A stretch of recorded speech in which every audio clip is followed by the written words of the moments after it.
As you know, Steve, the state is riddled with corruption, self-dealing. At least 20 people in and around Newsom that he appointed or hired have been found guilty of some type of crime. There is no accountability in California, and the legacy media here is just shirking their duties.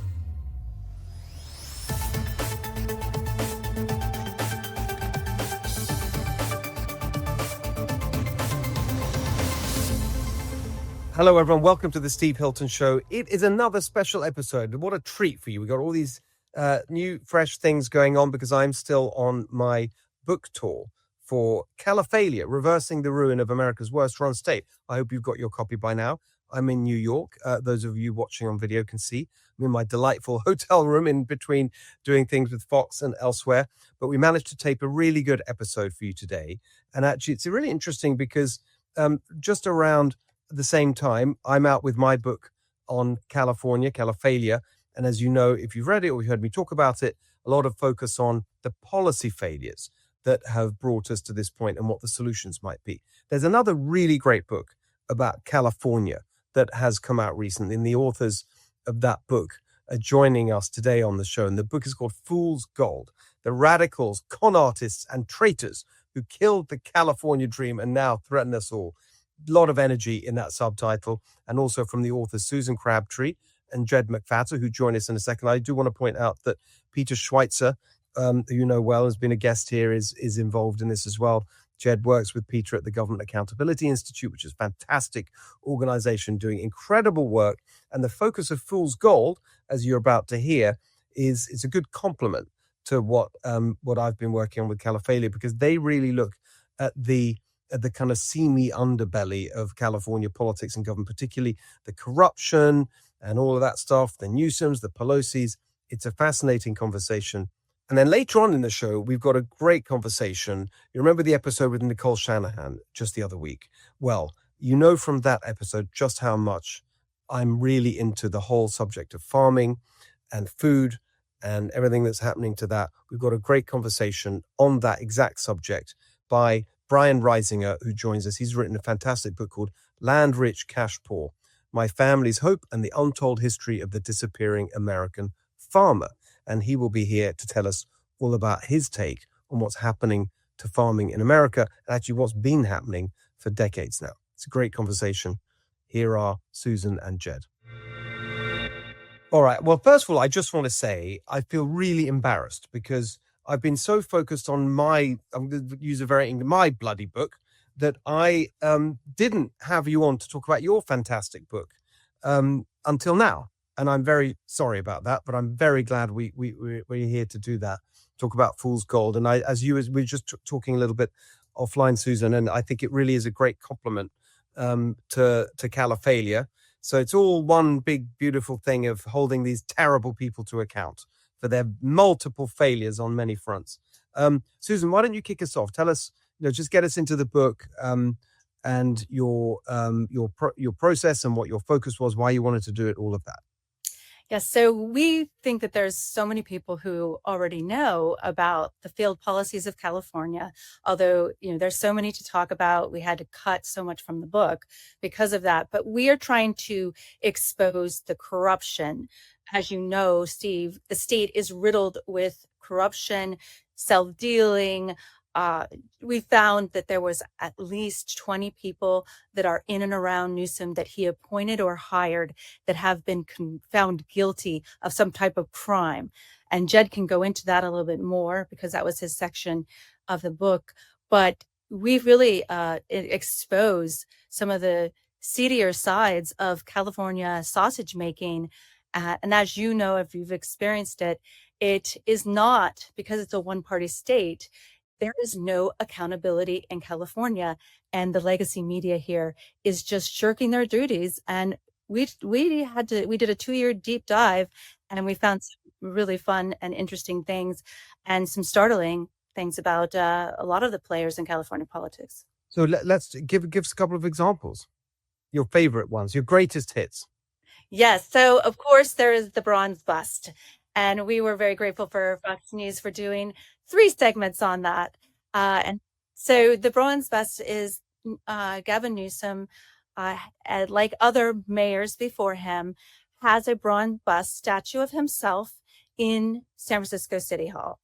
But what many people don't know is that he used some of his own money from two of his companies to pay for that monument to himself. We went and we found this. It was actually Jed who found it, looking into the behested payments, which we think, as you know, is like a pay-to-play scheme in California. And I think it's unique to the state. Yes, well, look, by the way, explain that, because not everyone watching and listening will know. Funnily enough, I remember learning about it on the very first episode, I think, of this entire part. It was called a different name then, but my guest was Susan Shelley, who was fantastic, and Yes. I couldn't believe that there was this thing called behested payments. But for those who haven't understood it, please explain it, Susan. Yes, Susan Shelley is fabulous. The behested payments are, I call it a scheme in California. I'll use a British word, a scheme where that politicians are allowed to take and direct from basically corporations, companies that have business before the state, and direct them to give to their pet causes, their pet charities. In this case, Gavin Newsom directed his own companies to give to his pet charity, which is making a bronze bust of himself. So you just can't make this up. I mean, we all know he has the reputation of being one of the worst narcissists in politics, but now we have a bronze bust sitting in San Francisco City Hall of himself that he helped pay for, and he wasn't very, forthcoming about that. He kind of he didn't say, I'm going to pay for part of my own bronze bust. When the San Francisco Chronicle talked to him, he was a little bit embarrassed about it. Said, and the sculptor was the same sculptor who did the Clint Eastwood bust statue, and he said he just wanted to make sure he got Gavin Newsom's hair right. And the open collar look, yeah. Yeah, what could be more important than that? Jed, tell us your angle on what were your kind of particular focus areas? Yeah. Well, one thing I was looking at is what, you could kind of describe as some of, Gavin Newsom's cozy relationships with China. And one of the things we looked at was there was a nonprofit, or really some kind of public-private partnership that Gavin Newsom started when he was mayor of San Francisco, called China SF. And, the goal of this, nonprofit was essentially to recruit Chinese business and investment into the Bay Area. It actually operated out of the mayor's office of economic development, but it had 4 satellite offices in 4 different Chinese, cities in China that it also operated in tandem with. But it was supposed to recruit all this business investment. They claimed to have brought in over $5 billion in investment, but in effect, it also kind of streamlined in to the Bay Area, a bunch of Chinese criminals, people involved with the Chinese Communist Party, that type of thing. And, we give examples in the book, and I could talk about some companies. I'll give you one example because it was in the news recently.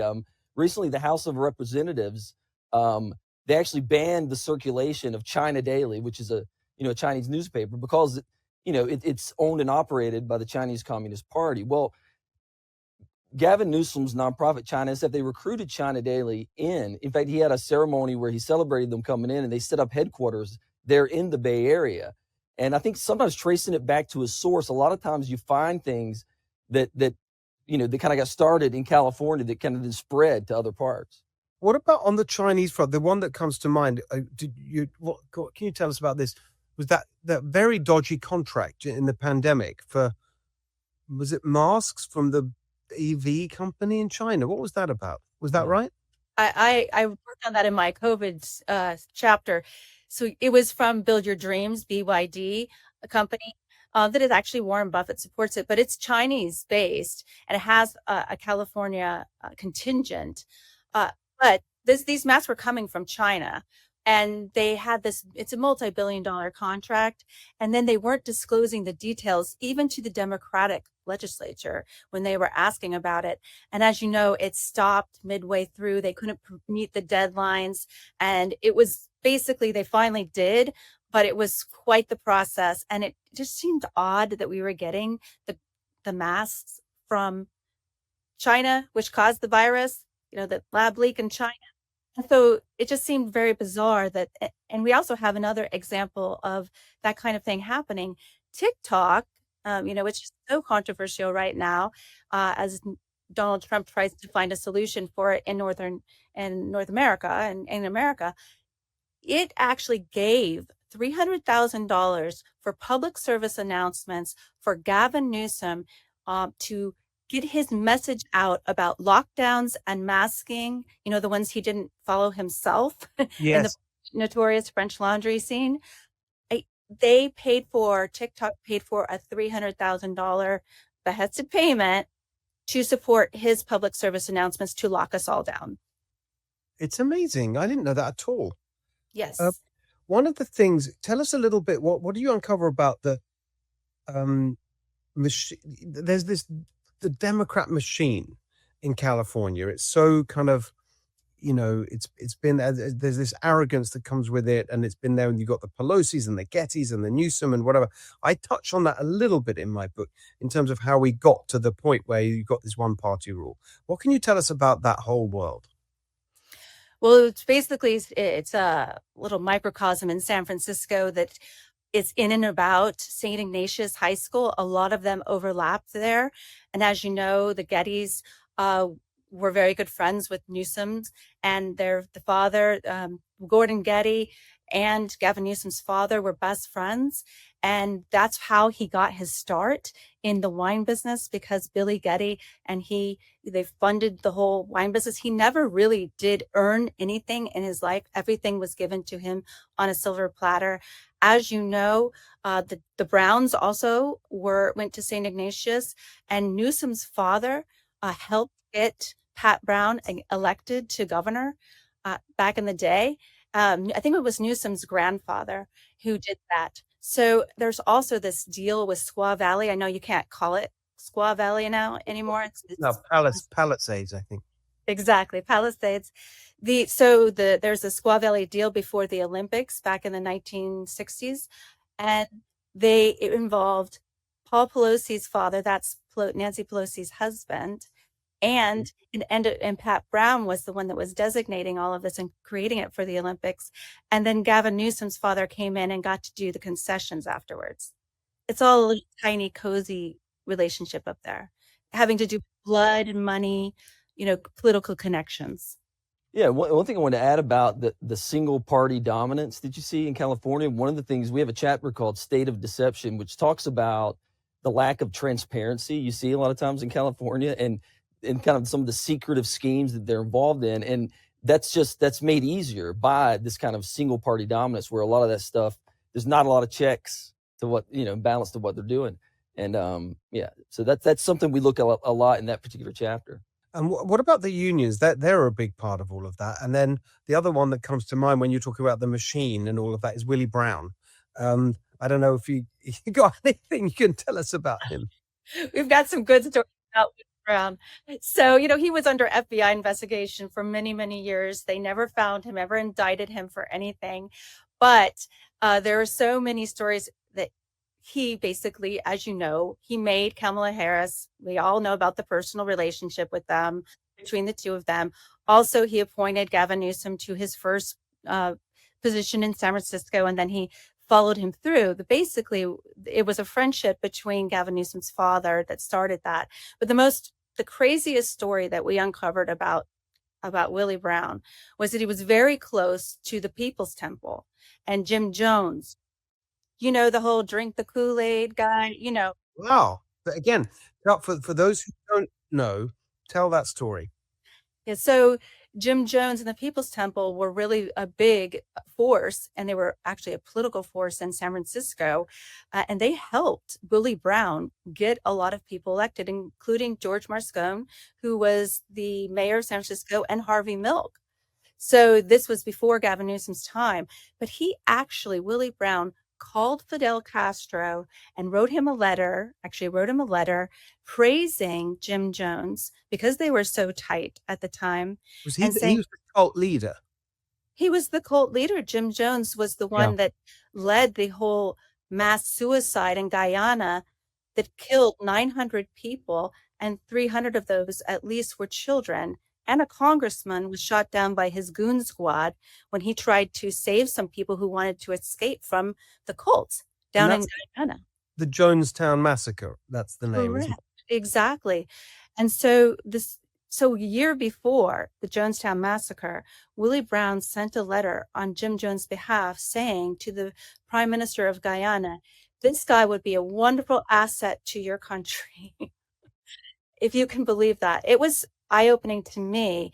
And of course, that would have been disqualifying. That would be career ending for any politician to be so close to somebody that is a cult leader. We could have added cult leader to our title because we talk about the radicals, con artists, and traitors who killed the California dream. We could have added cult leader because of that story. It's astounding that that was not career ending for Willie Brown. In fact, he went on. That was when he was the head of the assembly, Speaker of the Assembly, and he went on to be mayor of San Francisco when he was term limited. And that's why he was the center. He is the epicenter of the power plays in San Francisco, and made Gavin Newsom's career, and Kamala Harris is directly tied to Willie Brown. Amazing. I didn't know that. I mean, so he was such a strong. I mean, would you say he was a partner of Jim? I mean, was that overstating it? I don't know if there was, but they would have dinners where Willie Brown would have political dinners, and he would introduce Jim Jones. At one point, he introduced him as a combination of Albert Einstein and Chairman Mao, in a good way. You know, he was saying it's a good. And somehow Jim Jones became one of the biggest property owners too, right? His group in San Francisco through various contracts and deals. Yeah. Amazing. Oh, yeah, he was head of the housing authority in San Francisco. That's part of it. And they used him and his big cult. At the time, they didn't call it a cult, but he had no basis in Christianity religion at all. It was pro-communism. That's basically what it was. A lot of it was gibberish. Yeah, it was just a crazy story, but one of the many that we have in the book. Willie Brown, you know, he's still a player in California politics, as we can talk about in the wildfire issue. We have this. Yes, please go into that. Yeah, we haven't touched on that yet. Go for it. The wildfires, we believe, you know, everybody knows about the environmental issues, the lack of thinning of the forest, and even the prescribed burns that the Air Resources Board doesn't like those and tried to ban them. And that's all part of the wildfire story. But the PG&E and the utilities are so close in the state. They cozy up, basically in bed with the politicians. And PG&E has a special relationship with the Newsom family. But they also are very close to Willie Brown, and still, I think to this day, have Willie Brown on retainer. And he says whenever he loves to get a call from PG&E because it always produces a bill for him. He always gets paid. So wait, so that's okay. So what's the connection with Newsom and PG&E? So PG&E, as you know, is responsible for the deadliest wildfire in California history in Paradise. Mm-hmm. Yes, the 85 counts of manslaughter they were convicted of. Before that, the Newsoms took $700,000 at least, that's what we could find, from PG&E. They were so close to PG&E that Jennifer Siebel Newsom uses their money to fund her gender justice films, that she then was so close, she had PG&E people listed as associate producers on one of her gender justice films, and she screened it in downtown San Francisco at the PG&E headquarters at the skyscraper there. That's how close they are. No, the thing this is a regulated utility that's totally, you know, enmeshed in the government. Yes, exactly. And now we have `𝑏𝒄𝒂𝒏𝒔, as you know, a state legislator, who is saying the donations need to stop. He has a bill. He had a recent op-ed in the Orange County Register saying, we got to have these donations from these utilities stop. Because as you know, it was the maintenance. It was lack of maintenance on their hook that caused the Paradise Fire. And now SoCal Edison is being investigated for the Eaton fire, which killed 17 people. Yes, the Altadena, exactly. Yes. So outrageous these fires keep happening. It's the environmental policies, yes, but utilities need to clean up their act, maintain their property, and they're making record profits. $2.5 billion last year, PG&E record profits, while they're hiking the rates 6 times, and they want a 7th one on consumers, on their clients, basically. It's pretty outrageous. And the regulators are the Public Utility Commission, which, as you know, Gavin Newsom appoints, and it's like a revolving door. This is not really a partisan issue. This is a government competence issue, and it's money in politics, pay to play. Which, by the way, what makes me laugh about the pay to play thing is that the legislature passed a bill, I think, I don't know when it was, recently, last year or so, maybe the year before, banning pay to play at the local council level. Right. So they had a whole thing. This is terrible. You know, property developers, real estate people shouldn't be able to give money to local councillors because they have a role in decisions that affect them. It doesn't occur to them that they're doing exactly the same thing across a number of sectors, because they get donations from, including the unions, all these organizations that are completely affected by what they do as legislators. Absolutely right. And what we found on the Public Utility Commission, we talked to the whistleblower, former executive director, who said Gavin Newsom, she worked for the Utility Commission when Jerry Brown was governor and when Gavin Newsom has been governor. And he orchestrated that deal to save PG&E when they were going into bankruptcy. He used, our taxpayer dollars in California to fund it using the same lawyers that have been on retainer for PG&E, Melvini and Myers, for decades. He used the same lawyers to craft this deal that benefited them, that really wasn't really good for the wildfire victims. It basically, I won't go into too many details, but it based their compensation on the price of the stock, the value of the stock. So it wasn't really, a lot of PG&E wildfire victims don't feel like they've been made whole. But those what this whistleblower told us, and we have everybody named in the book. All the whistleblowers are named. Everything's public documents. So it's all recorded. That whistleblower told me that under Jerry Brown, they had much more autonomy and independence. The Utility Commission, the regulators that's supposed to regulate the utilities. But under Gavin Newsom, it's command and control by the governor's office. Wow. Well, which makes them much more implicated in the things that go wrong if you're actually kind of, running it.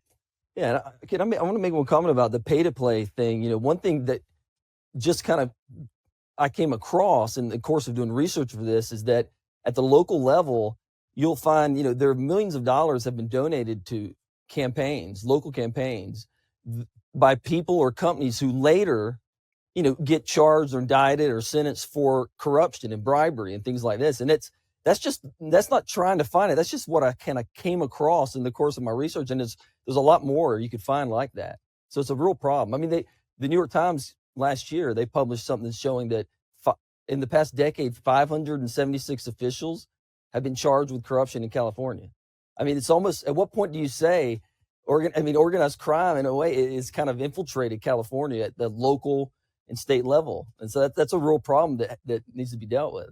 One thing that I've heard about, I don't know if you can shed any light on, is when you talk about the local level, but they talk about the Democrat political machine down in the San Fernando Valley. And they talk about Alex Padilla, who's now the senator, U.S. senator for California, as being a product of that machine. I think one of the people that went to jail, I think, for some kind of corruption scandal in L.A. was part of that whole story. Do you know anything about that? Yeah, well, in one of the chapters we discuss, there have been multiple officials from L.A. who have been arrested, and some of them are already in prison in association with something that I guess prosecutors called the CD14 Enterprise. It actually had a name. It was basically an organized crime group run by lobbyists, city officials, and everything, where it was pay to play, briberies. It involved Chinese developers like casinos in Las Vegas and all. Yeah, it was a big scandal, and it actually was an organized crime ring, they called it, with an actual name, CD14 Enterprise. And we talk about that in one of the chapters. And who gave that the name? That's the name that they kind of gave themselves, the officials. But in the DOJ, like on justice.gov, on the website, when they describe all the sentencing and everything, they actually refer to it as the CD14 Enterprise. Because CD 14 stands for Council District 14. Amazing. Is it just that I don't know, is it like local protection money? I mean, what are the kinds of things that would It happen? involves kickbacks for real estate permits and things like this, and that's one of the things that we that I talk about. That actually we talk about in the book in relation to China SF and some of these companies that that Gavin Newsom brought in, through the nonprofit is I mean we just give so many examples of what I'm talking about. Jed, we knew that Jed and Peter Schweizer's group is so excellent at, finding these ties between the CCP and different politicians. But we thought it was really odd when we saw at one of Gavin Newsom's vineyards that the heart of the vineyard where they deal the mixology, that it was made in a Chinese shipping container with Chinese lettering all over it. Wow. And yes, bizarre, right? So we thought, let's look into that. Well, then actually Jed discovered that Gavin Newsom had been trademarking his wines into China as he started this nonprofit China SF. This is while he's mayor of San Francisco. Correct. Well, he actually technically right when he became lieutenant governor after mayor is when he got the wines trademarked in China. Yeah. I thought it was amazing because it was Jed's findings. He found that Gavin Newsom himself had a tasting for these expensive wines of his. Some of them are $700 a bottle in China, and that it included CCP officials, high-level CCP officials. Yeah, the restaurant where he did the test, it has a special club room for this company that's known for its employees. It's known to have these really close ties with CCP officials. Yeah. It's like you were saying at the beginning, Susan, it's just the arrogance of one party rule. This is what it brings you. Absolutely. And there's not a lot of a really good, solid reporting going on in California because I spent 23 years in DC. I covered Congress and the White House, and I was, you had liberal media, but you had a number of voices, Fox News, Daily Caller, Washington Examiner, where I worked, that were hitting them from the other side. So there was accountability, but here very little. And we have this funny story about Gavin Newsom and his base, we called it Field of Schemes. And it's sort of almost like either like a little bit of stolen athletic valor, if you will.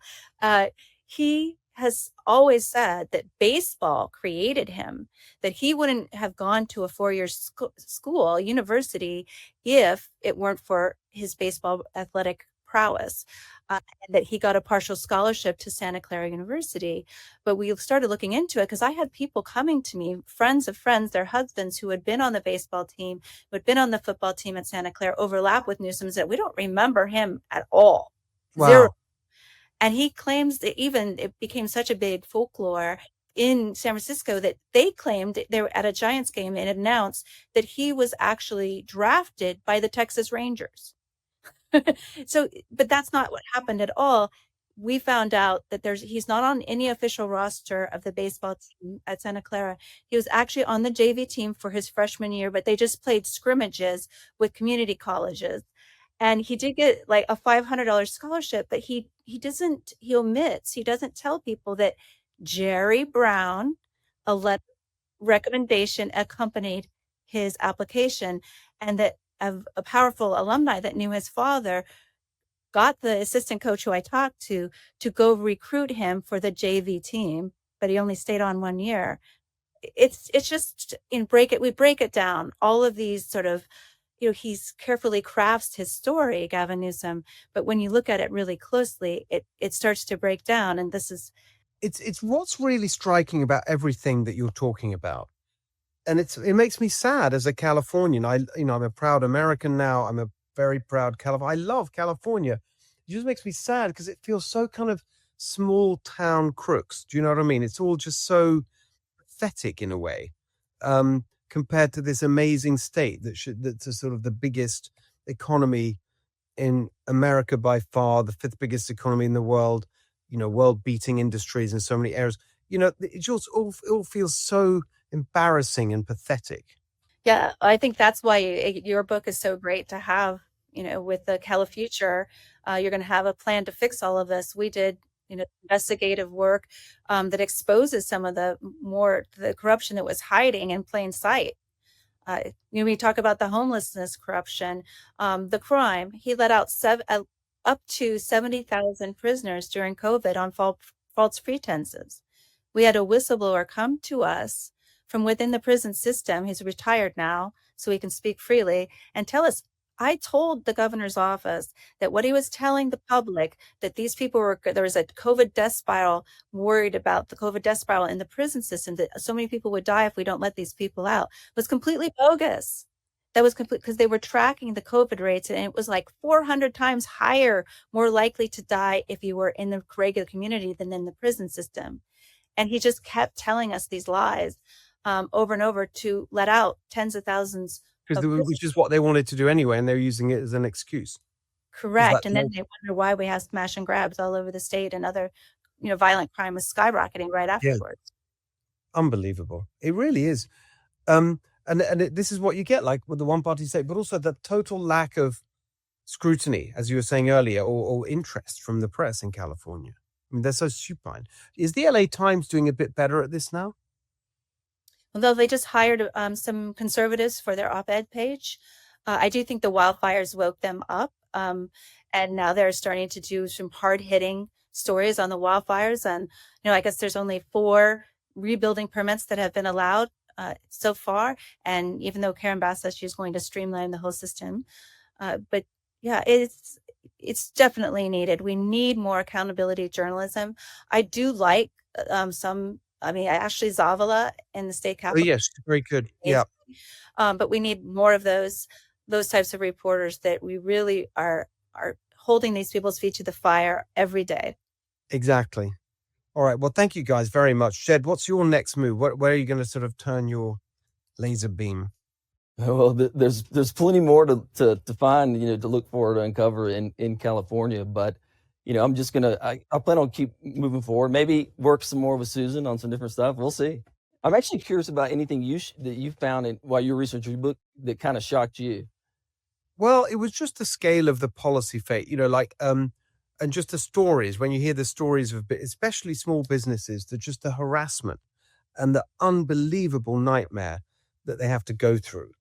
Just ridiculous stories. This is just bureaucratic, total sort of bullshit. And I don't know, like there was it seems such a silly story. I finally left about a winery. I bet Gavin Newsom didn't have to go through this. So this was a winery, small one, not one of the fancy wineries. And she wanted to increase her visitor numbers. She had a permit for 30 visitors per day capacity. And she built a new patio, increased to 50. And to go from 30 to 50 took her 6 years and $1 million in fees, lawyers' fees, consultants, because they make you, and that's corruption actually of a different kind, where, and this is all very, local, low levels of, like, the people who are approving the permits force you to hire consultants so that you are compliant with their process. And then they direct you to particular consultants. And of course, they then go and work for those consultants. And can I make one comment in reference to that? Because I talk about in the book, one thing that shocked me was that this nonprofit that Gavin Newsom created to recruit people from China, there were these solar energies came in. And what he talked about is the incentives for them to come in was, he said, we will take your permits and walk them all the way through the bureaucracy. That was his exact words. And now just think about a developer in California, all the loopholes, like you got to pay permit expediters. But for these Chinese companies, he essentially set up this expedited means for them to do it. And to me, that's shocking how he kind of gave them, precedence over his own citizens. So I'm glad I mentioned that one. That is a great example of just what ridiculous, Yeah, I think we really need to go through your book to find the business side of this. Well, listen, thank you so much for your work on this. It's absolutely invaluable. Just remind everyone, both of you, about the book, where people can get it and where they can follow your work. Susan, you go first. Thank you so much for having us. We really appreciate your deep interest in the subject, your commitment to California, to fixing it. And we're so happy that you had us on. You can find my work at Susan Crabtree on x.com. And our book is called Fool's Gold, the radicals, con-artists, and traitors who killed the California dream and threaten us all. And it's at Amazon and a lot of different Barnes & Noble, a lot of different online booksellers as well. Ditto what Susan said. Yeah, you can find us on Amazon, Fool's Gold, and you can follow me on Twitter or X at @atypical. That's my handle. Thank you. Very nice. I like it. All right. Fantastic. Thank you so much again. We'll see you soon. Thanks. Thank you. Thanks, Steve.